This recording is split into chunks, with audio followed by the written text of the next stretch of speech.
Did you guys have those moments in that first 3 years where you're like, let's just wrap up shop and go hiking back to that hiking cabin? No, not really. I mean, it's one of those things like, you start climbing, you get to a point where it's like, I've come this far. I'm not turning around.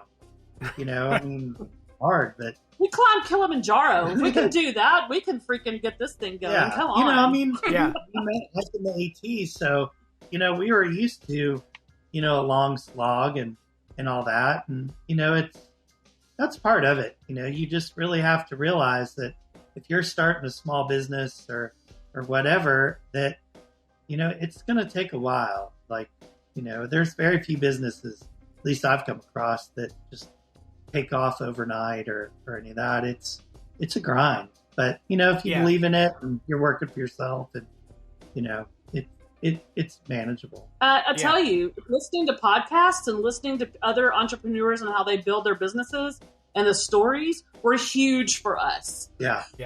We would listen to all these different podcasts and hear these stories, and we were like, oh my God.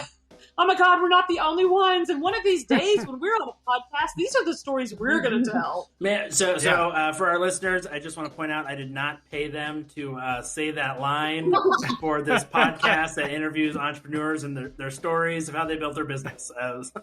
Yeah.